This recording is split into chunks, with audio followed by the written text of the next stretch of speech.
نحمده ونصلي على رسوله الكريم اما بعد فاعوذ بالله من الشیطان الرجیم بسم اللہ الرحمن الرحیم وَلَقَدْ يَسَّرْنَا الْقُرْآنَ لِلذِّكْرِ فَهَلْ مِن مُدَّكِرٍ صدق اللہ العظیم۔ شروع اللہ کے نام سے کہ جو بڑا مہربان نہایت رحم فرمانے والا ہے۔ آج الحمدللہ 25ویں پارے کے تفسیری نکات آپ کے سامنے بیان کیے جائیں گے۔ اس پارے میں سورہ حامیم سجدہ کی بقیہ آیات، سورہ الشورى مکمل، سورہ الزخرف مکمل، سورہ الدخان مکمل اور سورہ الجاثیہ مکمل، ان کی تفسیری نکات آپ کے سامنے عرض کیے جائیں گے۔ 25ویں پارے کے پہلی آیت کے اندر فرمایا گیا الیہ یرد علم الساعہ، کہ قیامت کا علم وہ اللہ کے پاس ہے، بلکہ ہر چیز کا علم اللہ کے پاس ہے۔ حدیث قرآن مجید کی آیت ہے وَمَا تَسْقُطُ مِن وَرَقَةٍ إِلَّا يَعْلَمُهَا، ایک درخت کا پتہ بھی نہیں جو ہے وہ گرتا مگر وہ اللہ کے نالج کے اندر ہوتا ہے۔ تو ہر چیز کا نالج اللہ کے پاس ہے، بالخصوص قیامت کا علم، جس کے بارے میں ہمیں فکر مند ہونا چاہیے۔ اب اس کے اندر عموماً یہ چیز کہ قیامت پتہ نہیں کب آئے گی، علامات پوری ہوئی ہیں کہ نہیں ہوئیں، اور جو ہے وہ پتہ نہیں دور ہوگی۔ نبی اکرم صلی اللہ علیہ وسلم فرمایا من مات قامت قیامتہ، جو شخص مر جاتا ہے اس کی قیامت قائم ہو گئی، اب وہ کس اور قیامت کا انتظار کرے گا، اس کا نامہ اعمال تو بند ہو گیا۔ امام مالک رحمۃ اللہ علیہ نے ایک دفعہ خواب دیکھا تھا کہ نبی اکرم صلی اللہ علیہ وسلم کی زیارت کی اور پوچھا کہ میری کتنی عمر باقی ہے، تو آگے سے انہوں نے 5 جو ہے بتایا کہ 5۔ اب وہ حیران ہوئی ہے کہ اس خواب کا کیا مطلب ہے کہ میری عمر کتنی باقی ہے۔ 5 سے مراد 5 دن ہیں، 5 ہفتے ہیں، 5 مہینے ہیں، 5 سال ہیں۔ اس زمانے میں خوابوں کی تعبیر کے ایک بہت بڑے امام تھے، امام ابن سیرین رحمہ اللہ۔ تو انہوں نے ان کے پاس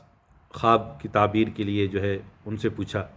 تو انہوں نے ہنس کر فرمایا کہ یہ خواب تو بڑا آسان ہے، آپ کو بتایا جا رہا ہے کہ 5 چیزوں کا علم، آپ نے پوچھا تھا میری عمر کتنی باقی ہے، تو جواب میں آپ کو بتایا گیا 5، یعنی 5 چیزیں ایسی ہیں جن کا علم سوائے اللہ کے کسی کو نہیں، اور موت انہی میں سے ہے۔ قیامت کب آئے گی یہ اللہ کے نالج کے اندر ہے، کل کیا ہوگا اور جو ہے یہ اللہ کے نالج کے اندر ہے۔ تو یہ ہمیں غیب پر ایمان رکھنا چاہیے، اللہ رب العالمین غیب کی چیزوں کو جو ہے وہ جانتے ہیں، تو یہی حقیقت یہاں بھی بتائی گئی۔ اس کے بعد جو ہے وہ فرمایا گیا کہ سنریہم آیاتنا فی الآفاق وفی انفسہم، کہ ہم ان کو نشانیاں دکھائیں گے، اپنی نشانیاں جو اس کائنات کے اندر پھیلی ہوئی ہیں، اور ایک تو نشانیاں جو باہر ہیں اور ایک خود انسان کے اندر بھی بہت ساری نشانیاں ہیں۔ اگر انسان اپنی تخلیق پر غور کرے، اپنے اندر چلنے والے کتنی جو سسٹمز ہیں ان کو دیکھے، تو پھر وہ یہ ماننے پر مجبور ہوگا کہ کسی نے ان کو بنایا ہے۔ یہ اتنی نیرو وینز، ان کے ذریعے آکسیجن دماغ تک پہنچنا، پھر سارا یہ جو ہے وہ نظام جس سے یہ سارے سسٹم جو ہے وہ جڑے ہوئے ہیں، تو یہ سب جو ہے یہ آٹومیٹیکلی نہیں بن سکتے، یہ کسی نے بنانے والے نے بنایا، اور وہ اللہ تعالیٰ ہے۔ فتبارک اللہ احسن الخالقین، وہ کتنی ہی زبردست ذات ہے کہ جس نے اس کو جو ہے وہ بنایا، کتنی برکت والی ذات ہے، اور کتنا خوبصورت جو ہے اس کو جو ہے وہ بنایا۔ اس کے بعد فرمایا گیا کہ الا انہ بکل شیء محیط، ہر چیز کائنات کے اندر جو چیز بھی ہے وہ اس کا علم اللہ کے پاس ہے۔ اللہ کا علم ہر چیز کو کور کیا ہوا ہے۔ The knowledge of Allah is unique، یہ ہے کہ، اور دوسرا یہ ہے کہ یہ ہر چیز کا احاطہ کی ہوئی ہے، محیط ہے ہر چیز پر، اس کی کوریج ہر جگہ پر ہے، اس کے سرویلنس جو ہے وہ ہر جگہ پر ہے، اور کوئی اس کے اندر بلائنڈ سپاٹ نہیں۔ دنیا کے اندر دیکھتے ہیں نا کیمرے لگے ہوئی ہیں، کہیں کہیں بلائنڈ سپاٹ ہوتی ہے، کیمرہ وہاں پہ نہیں دیکھ سکتا، لیکن اللہ نے جو وہ سمیع اور بصیر ذات ہے، ہی is listening, he is watching, تو وہ کہیں پہ بلائنڈ سپاٹ نہیں ہے، ہر جگہ ہر ذرہ۔ میں نے آیت پڑھی نا وَمَا تَسْقُطُ مِن وَرَقَةٍ إِلَّا يَعْلَمُهَا، ایک پتہ بھی نہیں گرتا مگر اس کا نالج اللہ تعالیٰ کے پاس ہوتا ہے۔ اگلی سورت سورۃ الشورى ہے۔ شورا کا مطلب ہے کنسلٹیشن، کنسلٹ کرنا۔ شورائیت اسلام کا ایک نظام ہے، کنسلٹیشن، اور اللہ رب العالمین نے جب کائنات کو بنایا، زمین کو بنایا، تو اس کی پیدائش سے پہلے فرشتوں سے مشورہ کیا، اور اگرچہ اللہ کو ضرورت نہیں تھی، لیکن ہمیں ایک پیغام دینے کے لیے کہ مشورہ، اس کے اندر بڑی برکات ہوتی ہیں۔ جب بھی کسی کام کے شروع میں مشورہ کیا جائے تو اس کام کے اندر پھر برکت آ جاتی ہے، بہت ساری آراء آ جاتی ہیں، بہت سارے پہلو آ جاتے ہیں۔ خود نبی اکرم صلی اللہ علیہ وسلم کو تاکید کی گئی، وشاورہم فی الامر، کہ ان سے معاملات کے اندر مشاورت کیجیے۔ حالانکہ آپ بھی اللہ کی وحی کے تابع تھے، اور آپ نے وہی جو ہے اللہ کی رہنمائی کے اندر تھے، آپ کو بھی مشورے کی ضرورت نہیں تھی، لیکن اللہ کے حکم سے مشورہ کیا گیا، اور مشورے سے بہت ساری چیزیں جو ہے وہ کی گئیں، اور اس کے اندر صحابہ کرام سے مشورہ کیا گیا، اور یہ اللہ کے حکم سے ہوا۔ اسی طرح اہل ایمان کی خصوصیت اس صورت کے اندر یہ بیان کی گئی کہ وہ امرہم شورا بینہم، ان کے معاملات شورائیت کے ذریعے طے پاتے ہیں، مشاورت کے ذریعے جو ہے وہ طے پاتے ہیں۔ نبی اکرم صلی اللہ علیہ وسلم نے فرمایا کہ ما ندم من استشارہ، وہ شخص کبھی نادم نہیں ہوگا کہ جو مشورہ کرے گا۔ تو جو بھی، چاہے آپ امیر ہیں، چاہے جو ہے وہ گھر کے اندر گھر کے سربراہ ہیں، برادری ہے اس کے سربراہ ہیں، جہاں بھی ہیں، مسئلہ چاہے گھر میں ہے، چاہے محلے میں ہے، برادری میں ہے، ملک میں ہے، ہر جگہ مشاورت، کنسلٹیشن کے بعد ایک اچھا ہی آؤٹ کم جو ہے وہ نکل کے آتی ہے، ایک اچھا نتیجہ جو ہے وہ برآمد ہوتا ہے۔ تو یہی میسج جو ہے قرآن میں اسی کے بارے میں ہماری رہنمائی کی گئی کہ ہمیں یہ شورائیت کا مزاج اپنانا چاہیے، جو ہے وہ آمریت، اس کے اندر اسلام کے اندر گنجائش نہیں ہمیشہ، یعنی اللہ نے خود یہ مثال قائم کی ہمیں بتانے کے لیے، اللہ کے رسول کو بتایا گیا کہ یہ شورائیت کی مثال جو ہے وہ قائم کرو، شورائیت کا نظام جو ہے وہ قائم کرو۔ تو ہمیں بھی جہاں تک ہر انسان، کلکم راع وکلکم مسئول عن رعیتہ، ہر انسان جو ہے وہ نگران ہے، رسپانسبل ہے، اور اس کی رسپانسبلٹی کے بارے میں پوچھا جائے گا۔ تو جہاں جہاں ہمارا مطلب یہ ہے کہ ہمیں معاملات درپیش ہوں، وہاں پہ شورائیت کے ساتھ، مشاورت کے ساتھ، کنسلٹیشن کے ساتھ معاملات کو نمٹانا چاہیے۔ یہ اللہ کے حکم کی بھی اطاعت ہے، اللہ کے رسول کے حکم کی بھی اطاعت ہے، اور یہ جو ہے اس کی برکات بھی ہیں۔ تو اس سے ہمیں اس اہم شرعی اصول سے فائدہ اٹھانا چاہیے۔ پھر فرمایا گیا کہ وَكَذَلِكَ أَوْحَيْنَا إِلَيْكَ قُرْآنًا عَرَبِيًّا لِتُنذِرَ أُمَّ الْقُرَىٰ وَمَنْ حَوْلَهَا، کہ ہم نے آپ کی طرف یہ قرآن عربی نازل کیا، قرآن جو کہ عربی کے اندر ہے، اس کو سب سے پہلے ام القریٰ، یعنی ام القریٰ مدر ٹاؤن، بستیوں کی ماں، مراد مکۃ المکرمہ ہے، کہ وہاں اور اس کے جو ماحول ہے، انوائرمنٹ ادھر ادھر قریب، ان کو پہلے اس کا پیغام پہنچاؤ۔ اس لیے کہ نبی اکرم صلی اللہ علیہ وسلم مکہ میں تھے، اور یہ کوئی سینس نہیں بنتا تھا کہ آپ مکہ کو چھوڑ کر یمن چلے جاتے، شام چلے جاتے، اور وہاں پر دین کی تبلیغ کرتے۔ وَأَنذِرْ عَشِيرَتَكَ الْأَقْرَبِينَ، کہ جو آپ کے قریب لوگ ہیں پہلے ان تک دین کی دعوت پہنچاؤ۔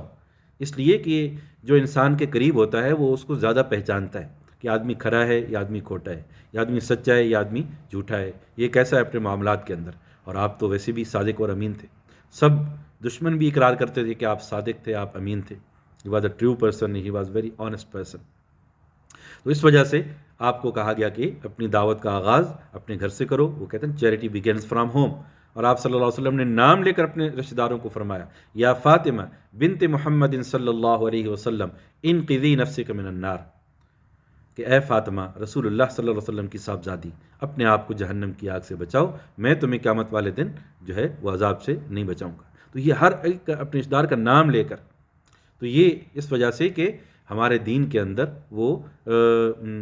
جو معیار ہے وہ اعمال ہے،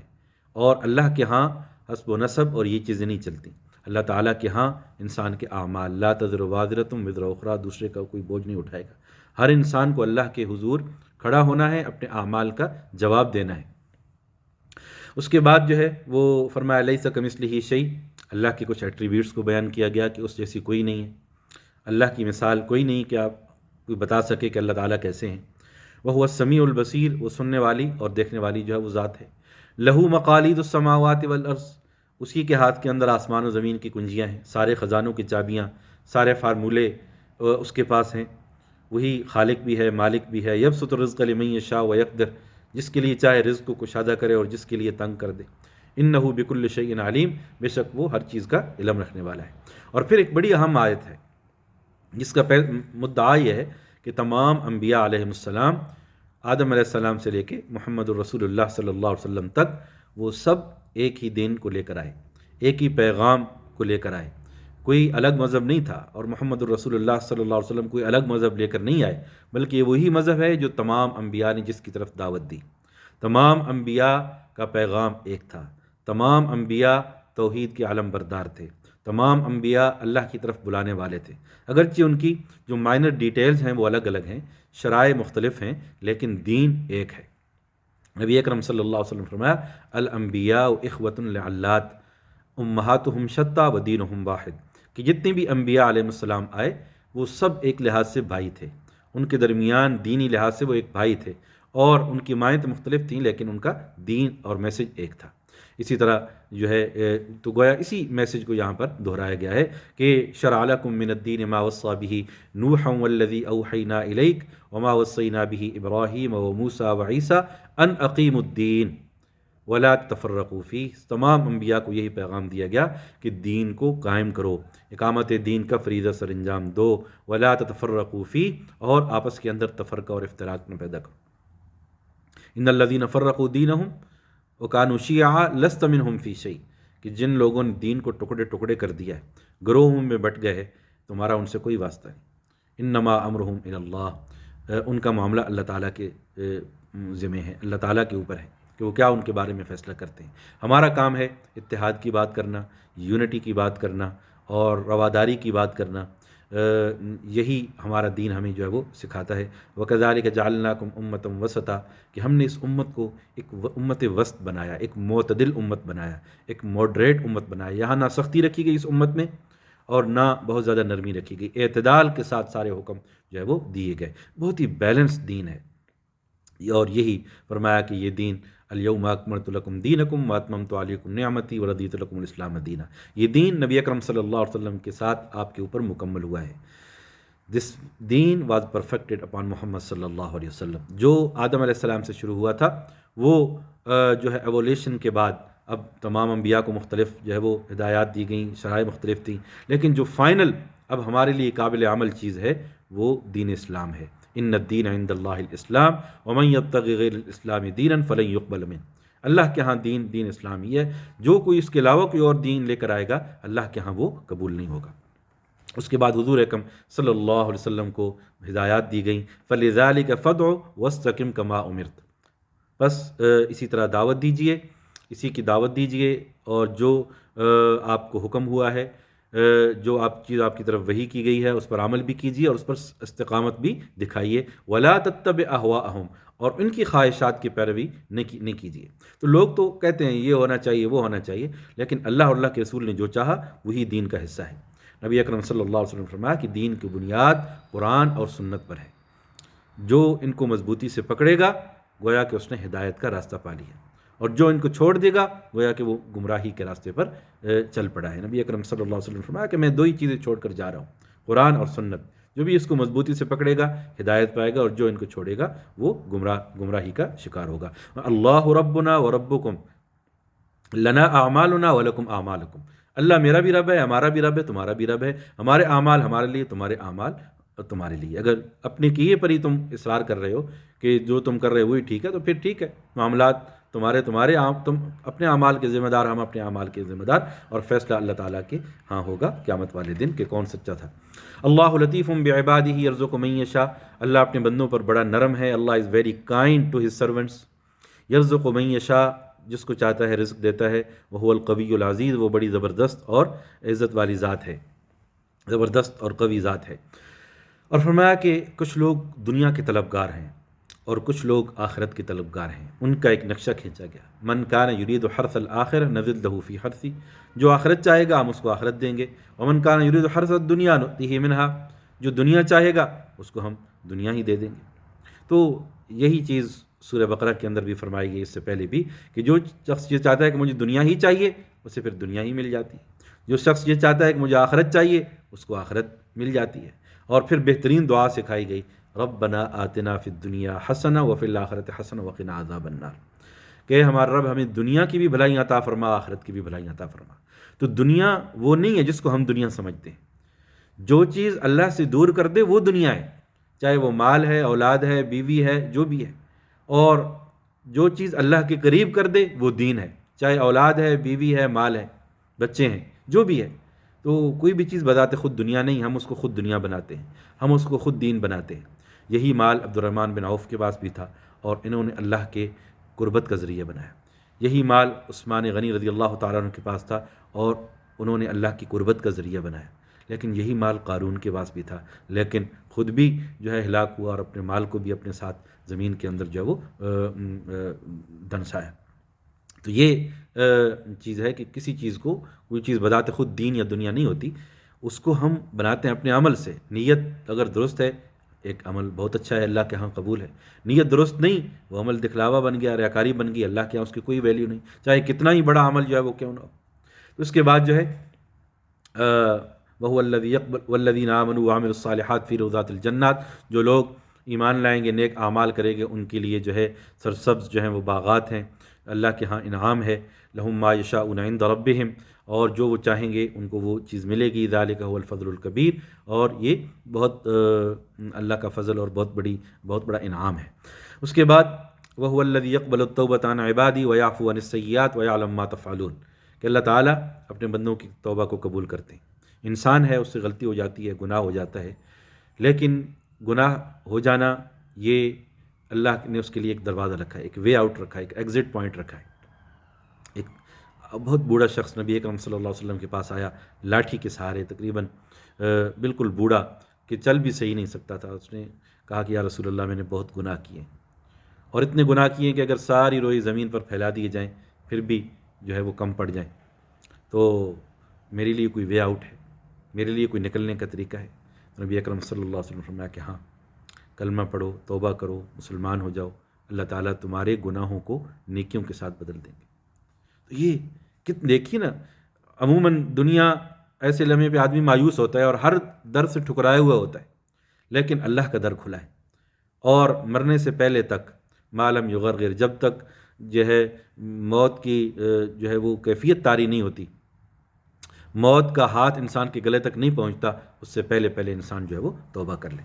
اور فرمایا کہ جو ایسا عمل کرے گا اللہ اس کے گناہوں کو معاف کر دیں گے، جو ہے اللہ اس کے گناہوں کو نیکی کے ساتھ جو ہے وہ بدل دیں گے۔ تو یہ اللہ تعالیٰ کتنے غفور الرحیم ہیں۔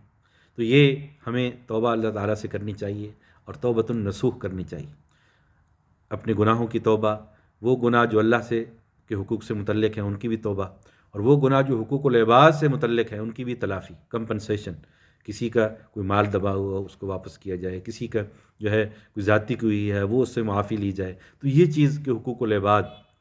اور جو ہے تو یہ توبہ صرف زبانی جمع خرچ کا نام نہیں، بلکہ توبہ توبۃ النصوح کی شرط لگائی گئی، سنسیئر توبہ، سچی توبہ۔ وَلَوْ بَسَطَ اللَّهُ الرِّزْقَ لِعِبَادِهِ لَبَغَوْا فِي الْأَرْضِ وَلَٰكِن يُنَزِّلُ بِقَدْرٍ مَّا يَشَاءُ إِنَّهُ بِعِبَادِهِ خَبِيرٌ بَصِيرٌ۔ رزق کی کشادگی، کہ کشادہ رزق ہوتا ہے، بعض کا محدود رزق ہوتا ہے، اور یہ اللہ کی حکمت ہے۔ وَمِنْ آيَاتِهِ خَلْقُ السَّمَاوَاتِ وَالْأَرْضِ، اور اسی طرح وَهُوَ الَّذِي يُنَزِّلُ الْغَيْثَ، بارش کا آنا، یہ بھی اللہ کی رحمت ہے۔ لیکن بعض دفعہ ایک رحمت بھی ہمارے لیے زحمت بن جاتی ہے، تو ہمیشہ اللہ سے عافیت انسان مانگی جائے۔ رحمت بھی بعض دفعہ جو ہے ایک سہولت والی چیز بھی بعض دفعہ انسان کے لیے وبال کا باعث بن جاتی ہے۔ بجلی کتنا ہم فائدہ اٹھاتے ہیں، اور اس سے پنکھا چلتا ہے، اس سے جو ہے وہ لائٹ آتی ہے، ہم روشنی سے ہم دیکھتے ہیں، لیکن یہی خدا نخواستہ کرنٹ لگ جائے تو آدمی کی موت ہے۔ یہی پانی، یہ زندگی ہے، لیکن یہی پانی اس میں غرق ہو کر لوگ فوت ہو جاتے ہیں۔ تو ایک چیز بذات خود رحمت نہیں، اللہ نے اس کو رحمت بنایا ہے، تو ہمیں دعا کرنی چاہیے کہ اللہ تو اس کو رحمت ہی بنا، زحمت نہ بنا۔ اس کے بعد جو ہے وہ فرمایا گیا کہ وما اصابکم من مصیبت فبما کسبت ایدیکم، کہ جو بھی تمہیں مصیبت آتی ہے تمہارے اپنے اعمال اور کرتوتوں کا نتیجہ ہوتی ہے۔ کوئی بھی مصیبت آئی، ایک قرآن کے اندر آتا ہے کہ اللہ کے حکم سے آتی ہے، اور دوسرا بعض دفعہ ہمارے اپنے اعمال کا نتیجہ ہوتی ہے۔ تو یہ چیز کہ ہمیں فوراً استغفار اور اللہ کی طرف رجوع کرنا چاہیے۔ اور واقعی دنیا کے اندر دیکھا گیا کہ ایک شخص کو اگر صرف خوشی ملتی رہے اور مال ہی ملتا رہے تو وہ اپنی عیاشی میں اور اللہ کی سرکشی میں، بغاوت میں بڑھتا چلا جاتا ہے۔ لیکن جو ہی اس پر کوئی مصیبت آئی، پریشانی آئی، جو ہے کسی عزیز پر بیماری آئی، کوئی فوت ہوا، پھر وہ اللہ کی طرف رجوع کرتا ہے۔ تو یہ بریکس ہیں، بندہ اللہ کی جو ہے وہ نافرمانی میں شتر بے مہار بن جاتا ہے، اور پھر یہ مصیبتیں اور پریشانیاں اس کو واپس اللہ کی طرف لے کر آتی ہیں۔ تو ایک لحاظ سے اللہ کا انعام بھی ہے کہ آدمی کو رائٹ ٹریک پر جو ہے وہ رکھتی ہے۔ تو ہمیں اللہ سے عافیت جو ہے وہ مانگنی چاہیے، مصیبت اور پریشانی کے وقت اللہ کی طرف جو ہے وہ رجوع کرنا چاہیے۔ اس کے بعد اہل ایمان کی صفات کو بیان کیا گیا، والذین یجتنبون کبائر، جو کبیرہ گناہوں سے اجتناب کرتے ہیں۔ الحمدللہ صغیرہ گناہ اللہ تعالیٰ نماز کے ساتھ، وضو کے ساتھ مسجد کی طرف چلنے سے جو ہے وہ معاف کر دیتے ہیں، جمعے سے پڑھنے سے معاف ہو جاتے ہیں، حج کرنے سے معاف ہو جاتے ہیں، عمرہ کرنے سے معاف ہو جاتے ہیں، لیکن کبیرہ گناہ بغیر توبہ کے معاف نہیں ہوتے۔ تو لہٰذا وہ فرمایا گیا کہ یہ اہل ایمان کی خصوصیات ہے، متقی لوگوں کی خصوصیت ہے کہ یجتنبون کبائر الاسم، بڑے بڑے گناہوں سے بچتے ہیں، کبیرہ گناہوں سے، بے حیائی سے، بری باتوں سے، اور معاف کرتے ہیں، اور جو ہے اپنے رب کی پکار پر لبیک کہتے ہیں، اقام الصلاۃ، نماز کو قائم کرتے ہیں، وامرهم شورى بینہم، ان کے معاملات مشورے کے ساتھ چلتے ہیں، ومما رزقناہم ينفقون، اور ہمارے دیے ہوئے رزق میں سے جو ہے وہ خرچ کرتے ہیں۔ تو یہ مومنانہ صفات ہیں، ان کو اپنانا جو ہے وہ چاہیے، جو ہے وہ ہمیشہ جو ہے فمن عفا واصلح فاجرہ علی اللہ، جو بندہ معاف کرے گا، اصلاح کرے گا، اس کا اجر جو ہے وہ اللہ کے ذمہ ہے۔ اس کے بعد فرمایا گیا وَلِمَنْ صَبَرَ وَغَفَرَ إِنَّ ذَلِكَ لَمِنْ عَزْمِ الْأُمُورِ، جس نے صبر کیا، معاف کیا، تو یہ بڑے ہمت والے کاموں میں سے ہے۔ تو یہ، اور پھر فرمایا گیا کہ وَمَنْ يُضْلِلِ اللَّهُ فَمَا لَهُ مِنْ وَلِيٍّ مِّن بَعْدِهِ، جس کو اللہ تعالیٰ گمراہ کر دے پھر اس کے کوئی ولی اور سرپرست جو ہے وہ نہیں ہو سکتا۔ تو یہ چیز ہے کہ ہمیں ہدایت اللہ سے مانگنی چاہیے، ہدایت دینے والی ذات اللہ تعالیٰ ہے، جس کو اللہ ہدایت دے اس کو کوئی گمراہ نہیں کر سکتا، اور جس کو اللہ گمراہ کرے اس کو کوئی ہدایت نہیں دے سکتا۔ تو کہیں خدا نہ خواستہ ایسا نہ ہو جائے کہ ہماری شامت اعمال کی وجہ سے ہم ہدایت سے جو ہے وہ محروم ہو جائیں۔ استجیبوا لربکم من قبل ان یأتی یوم لا مرد له من اللہ ما لکم من ملجأ یومئذ وما لکم من نکیر، اپنے رب کی پکار کی طرف لبیک کہو، اللہ تعالیٰ نے جن احکامات کا حکم دیا ہے ان کو کرو، اگر منہ موڑو گے تو اللہ کو کوئی پرواہ نہیں، اللہ کو ہماری عبادت کی ضرورت نہیں۔ حدیث مبارک کے اندر آتا ہے کہ آسمان پر ایک انگلی کے برابر جگہ خالی نہیں جہاں پر کوئی فرشتہ اللہ کی تسبیح اور حمد نہ بیان کر رہا۔ اور اس کے بعد جو ہے وہ فرمایا گیا کہ اللہ کی رحمت انسان کی ایک نفسیاتی کیفیت ہے، اللہ کی رحمت آتی ہے وہ خوش ہوتا ہے، لیکن کوئی مصیبت آتی ہے ناخوش ہو جاتا ہے، شکوہ شکایت شروع کر دیتا ہے۔ تو یہ رویہ بھی جو ہے وہ ٹھیک نہیں۔ اولاد اللہ تعالیٰ دیتے ہیں اور یہ بھی اللہ کی نعمت ہے، یہب لمن یشاء اناثا ویہب لمن یشاء الذکور، کسی کو بچے دے دیتا ہے، بچیاں دیتا ہے، لیکن اس کے اندر بھی اللہ کی طرف سے ایک امتحان ہے۔ جو بندہ دو بچیوں کی پرورش کرتا ہے اللہ تعالیٰ نے اس کے لیے جنت کا انعام رکھا ہے، حالانکہ یہ انعام بچوں کے اوپر نہیں۔ تو یہ کہ اولاد جب بھی اللہ تعالیٰ دے اس کو اللہ کا انعام سمجھو، چاہے بچے ہوں چاہے بچیاں ہوں، اور پھر ان کی تربیت کی جائے، ان کو اپنے لیے صدقہ جاریہ بنایا جائے، ان کو اپنے لیے دین بنایا جائے، نہ کہ ان کو اپنے لیے انسان دنیا بنا کر چھوڑ جائے۔ تو یہ چیز کہ اولاد اللہ کی نعمت ہے، اس کے حقوق ہیں اور ان حقوق کو پورا کرنا چاہیے۔ پھر فرمایا گیا کہ اللہ کے راستے کی طرف دعوت،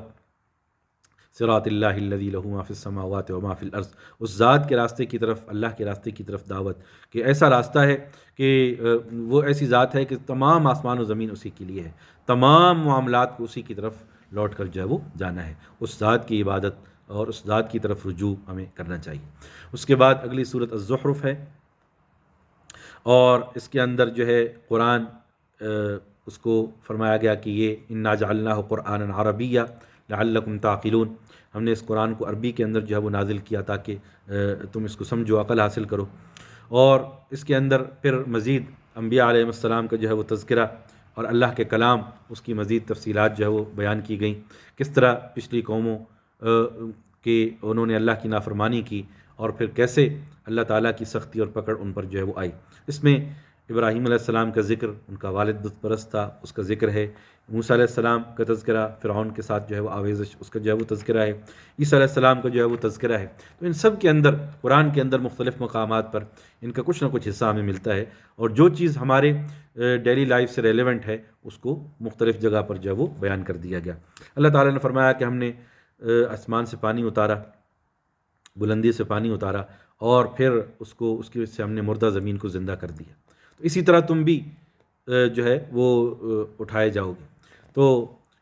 جس طرح جو ہے پانی ایک زندگی ہے، تو ایمان بھی ہمارے لیے ایک زندگی ہے، اس سے اپنے آپ کو، روح کو زندہ کیا جائے جو ہے، اور یہ ایک زندگی کی علامت ہے۔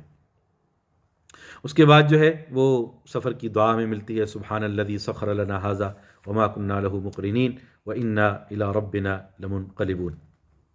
جب بھی سفر شروع کرو تو اللہ سے دعا مانگ کر کرو، یہ دعا سفر کی دعا پڑھ کر کرو، اللہ تعالیٰ اس سفر کے اندر برکت جو ہے وہ عطا فرمائیں گے، وہ سفر بابرکت ہوگا۔ اور اسی طرح اللہ کا ایک نام ہے یا سلام، سلامتی دینے والا، یا حفیظ، اے حفاظت کرنے والا۔ تو اس وجہ سے یہ بھی ساتھ انسان دعائیں کرے، اے اللہ تو اس سفر کو آسان بنا، اور سفر کی مشکلات کو آسان جو ہے وہ بنا، اس لیے کہ حفاظت دینے والی ذات، سلامتی دینے والی ذات اللہ تعالیٰ کی ذات ہے۔ آج کے ایکسیڈنٹ کے دور کے اندر، حوادثاتی دور کے اندر، کوئی پتہ نہیں کس وقت انسان کے ساتھ جو ہے وہ کچھ ہو جائے۔ تو سفر کو نبی اکرم صلی اللہ علیہ وسلم نے جہنم کے قطعوں میں سے، ٹکڑوں میں سے ایک ٹکڑا جو ہے وہ قرار دیا ہے۔ باوجود آج کی اس ماڈرن سائنس کے ہر چیز وہ سہولت کے ساتھ انسان کے لیے بنا دی گئی، لیکن پھر بھی بہرحال سفر جو ہے وہ خطرات سے جو ہے وہ خالی نہیں۔ کہتے ہیں کہ ایک ملینئر آدمی سفر پر اچانک اس کا انتقال ہوا، اور پھر اس کو ہارٹ اٹیک ہوا، اچانک اس کا انتقال ہوا، اور پھر جو ہے اس کا کفن تک بھی چندہ مانگ کر کیا گیا۔ تو کسی بھی وقت انسان کو کچھ حادثات پیش آ سکتے ہیں، کہیں بھی انسان کو پریشانی لاحق ہو سکتی ہے۔ تو ہمیشہ جب بھی گھر سے نکلو تو دعا پڑھ کر جو ہے وہ نکلو۔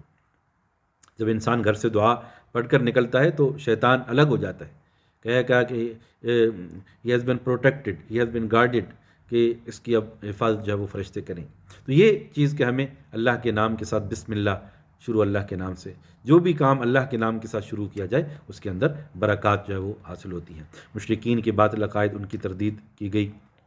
ابراہیم علیہ السلام کا شرک سے برات کا اظہار، اگرچہ والد ان کا تھے، بتایا کہ رشتہ داری اپنی جگہ، والد کا ادب اپنی جگہ، ان کو جب بھی بلایا ادب کے ساتھ بلایا، یا ابت، او مائی بیلوڈ فادر، حالانکہ والد مشرک ہے، لیکن دوسری طرف شرک سے برات کہ ٹھیک ہے والد اور بیٹے کا رشتہ اپنی جگہ، لیکن میں شرک نہیں کر سکتا، تو یہ شرک سے میں برات کا اظہار کرتا ہوں۔ اور اس کے بعد جو ہے فرمایا گیا کہ تمہارے رب کی رحمت اس تمام چیزوں سے بہتر جو وہ اکٹھا کر رہے ہیں، وَرَحْمَتُ رَبِّكَ خَيْرٌ مِّمَّا يَجْمَعُونَ۔ رحمان کے راستہ بتا دیا گیا، اور بتایا گیا کہ ایک شیطان بھی ہے جو انسان پر مسلط ہونے کی جو ہے وہ کوشش جو ہے وہ کرتا ہے، تو اس سے انسان کو جو ہے وہ بچنا چاہیے۔ موسیٰ اور فرعون کی آویزش، اور پھر جو ہے وہ وَلَمَّا جَاءَ عِیسیٰ بِالْبَیِّنَاتِ، عیسیٰ علیہ السلام کو نشانیوں کے ساتھ، معجزات کے ساتھ اللہ تعالیٰ نے جو ہے وہ بھیجا، اور ان اللہ هو ربی وربکم فاعبدوہ، انہوں نے کیا دعوت دی کہ اللہ میرا بھی رب ہے، تمہارا بھی رب ہے، میں خود بندہ ہوں، تم مجھے خدا نہ سمجھو، میں خود بندہ ہوں، اور اس رب کی عبادت کرو جو میرا بھی رب ہے اور تمہارا بھی رب ہے۔ ھذا صراط مستقیم، this is the right track, this is the right path, یہ بالکل سیدھا راستہ ہے، یہ صراط مستقیم ہے۔ پھر فرمایا گیا الاخلاء یومئذ بعضهم لبعض عدو، دوست ایک دوسرے کے دشمن ہوں گے۔ بظاہر جو دنیا میں دوست نظر آ رہے ہیں، آخرت میں وہ دشمن ہوں گے کہ اس نے مجھے پکڑا تھا، اس نے مجھے گناہ کی طرف لے کر گیا تھا، اور وہ آپس میں اندر دشمن ہوں گے۔ یوم یفر المرء من اخیہ وامہ وابیہ وصاحبتہ وبنیہ لکل امرئ منہم یومئذ شأن یغنیہ، بھائی بھائی سے، میاں بیوی سے، بیوی خاوند سے، اور والدین اولاد سے، اولاد والدین سے بھاگیں گے۔ ہر ایک کو اپنی فکر ہوگی، کوئی دوسرے کو نہیں بچائے گا، ہر انسان کو اپنی جو ہے وہ فکر ہوگی۔ یا عباد لا خوف علیکم اليوم ولا انتم تحزنون، کہ اے بندو تمہیں کوئی خوف نہیں ہے جو میرے حقیقی بندے ہو، اور تمہیں کوئی غم نہیں ہوگا، جو لوگ الذین آمنوا بآیاتنا، جو ہماری آیات پر ایمان لائے، وکانوا مسلمین، اور وہ فرما بردار تھے۔ اس کے بعد سبحان رب السماوات والارض رب العرش عما یصفون، عیسیٰ علیہ السلام کی دعا، اور یہ کہنا کہ قل ان کان للرحمن ولد فانا اول عابدین، کہ اگر اللہ کا کوئی بیٹا ہوتا سب سے پہلے میں اس کی عبادت کرتا، لیکن اللہ تعالیٰ ان ساری چیزوں سے بے نیاز، سبحان، وہ تمام چیزوں سے پاک ہے۔ رب السماوات والارض، آسمان و زمین کا رب ہے، رب العرش عما یصفون، عرش کا رب ہے، اور ان تمام چیزوں سے پاک ہے جو یہ اس کے بارے میں گھڑتے ہیں۔ اس کے بعد وَهُوَ الَّذِي فِي السَّمَاءِ إِلَٰهٌ وَفِي الْأَرْضِ إِلَٰهٌ، وہ آسمان کے اندر بھی الہ ہے اور زمین کے اندر بھی الہ ہے، وَهُوَ الْحَكِيمُ الْعَلِيمُ، اور وہ حکمت والی اور جاننے والی ذات ہے۔ فَاصْفَحْ عَنْهُمْ وَقُلْ سَلَامٌ فَسَوْفَ يَعْلَمُونَ، بس ان سے درگزر کیجئے اور ان کو سلام کہہ دیجئے، یعنی بحث مباحثہ فضول یا بعض دفعہ جو ہے وہ ٹاکرا، اس سے کیا نتیجہ ہوتا ہے کہ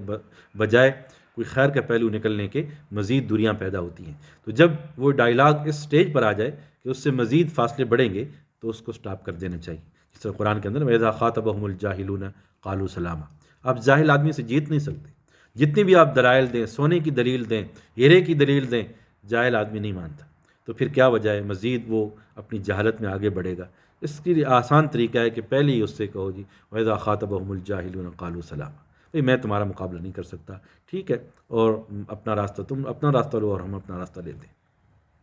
اگلی سورہ سورہ الدخان ہے، دی اسموک اور مسٹ، مطلب کہتے ہیں تو یہ دھندلا پن جو آ جاتا ہے، تو یہ دھواں، اس کے شروع کی آیات کے اندر لیلۃ المبارک کا ذکر ہے، حامیم والکتاب المبین انا انزلناہ فی لیلۃ مبارکہ انا کنا منذرین، کہ ہم نے اس کو مبارک رات کے اندر نازل کیا اس قرآن کو۔ تو بعض مفسرین نے اس کی توجہ شب برات جو ہے وہ مراد لی ہے، شعبان کی 15 رات، لیکن اکثریت نے یہی کہا ہے کہ اس سے مراد بھی لیلۃ القدر ہی ہے، اس لیے کہ اصل فضیلت والی رات وہ لیلۃ القدر ہی ہے۔ اگرچہ کچھ فضیلت شب برات کے بارے میں بھی آئی ہے، اور یہ کہنا کہ بالکل اس کی کوئی فضیلت نہیں، یہ بھی ٹھیک نہیں ہے، لیکن کچھ نہ کچھ فضیلت شب برات کی آئی ہے، لیکن اصل جو رات ہے، سب سے قیمتی رات، وہ قدر والی رات وہ لیلۃ القدر ہے، اور اسی کو لیلۃ المبارکہ اس صورت کے اندر بھی جو ہے وہ کہا گیا، جس کے اندر حکیمانہ فیصلے جو ہے وہ ہوتے ہیں۔ اس کے بعد جو ہے فرمایا گیا کہ وَلَقَدْ نَجَّيْنَا بَنِي إِسْرَائِيلَ مِنَ الْعَذَابِ الْمُهِينِ، ہم نے بنی اسرائیل کو جو ہے وہ نجات دی جو ایک ذلت والے عذاب سے، فرعون ان کو جو ہے وہ عذاب دے رہا تھا۔ وَمَا خَلَقْنَا السَّمَاوَاتِ وَالْأَرْضَ وَمَا بَيْنَهُمَا لَاعِبِينَ، ہم نے آسمان و زمین کو کوئی کھیل تماشے کے لیے نہیں بنایا، یہ ایک اللہ نے مہلت دی ہے اور اس مہلت سے فائدہ اٹھانا چاہیے، اس کو کھیل تماشے میں، فضول کاموں میں، لہو و لغویات میں اپنی زندگی کو ضائع نہ کیا جائے۔ اگلی سورۃ الجاثیہ ہے، نیلنگ ڈاؤن، گھٹنوں کے پل چلنا، وَتَرَىٰ كُلَّ أُمَّةٍ جَاثِيَةٍ، کہ کچھ تم دیکھو گے کہ لوگ وہ گھٹنوں کے بل اللہ کے پاس جو ہے وہ آئیں گے۔ اس کا موضوع آخرت ہے، اللہ کی نشانیاں ہیں، توحید ہے، اعتراضات جو اللہ کے وجود کے بارے میں ہیں اور اسی طرح آخرت کے بارے میں ہیں، ان شبہات کا ازالہ کیا گیا۔ اس کے بعد جو ہے وہ کائنات کے بارے میں فرمایا گیا کہ ہر چیز انسان کے لیے مسخر کی دی گئی، جو نیک عمل کرے گا اس کا فائدہ اسے ہے، اور جو غلط عمل کرے گا، گناہ کرے گا، اس کا وبال بھی اسی پر جو ہے وہ ہوگا۔ اور اس کے بعد فرمایا گیا کہ ایمان والے اور بے ایمان وہ برابر جو ہے وہ نہیں ہو سکتے، اور ہر آدمی کی کتاب زندگی مرتب ہو رہی ہے اور کمپائل ہو رہی ہے، اور قیامت والے دن یہ کتاب زندگی انسان کے ہاتھ میں دی جائے گی۔ اقرأ کتابک کفیٰ بنفسک اليوم علیک حسیبا، پڑھو اس کتاب کو اور تم خود ہی اپنا فیصلہ کر لو تمہارے ساتھ کیا جو ہے وہ کرنا چاہیے۔ آخری آیت، فللہ الحمد رب السماوات ورب الارض رب العالمین، تمام تعریفیں اللہ کے لیے ہیں جو آسمان و زمین کا رب ہے اور تمام جہانوں کا رب ہے۔ وَلَهُ الْكِبْرِيَاءُ فِي السَّمَاوَاتِ وَالْأَرْضِ، اسی کی کبریائی آسمان و زمین کے اندر ہے۔ وَهُوَ الْعَزِيزُ الْحَكِيمُ، اور وہی زبردست اور حکمت والی جو ہے وہ ذات ہے۔ اللہ رب العالمین سے دعا ہے کہ مجھے بھی اور آپ کو بھی عمل کی توفیق عطا فرمائے۔ اقول قولی ھذا واستغفر اللہ لی ولکم فاستغفروہ انہ ھو الغفور الرحیم۔ والسلام علیکم ورحمۃ اللہ وبرکاتہ۔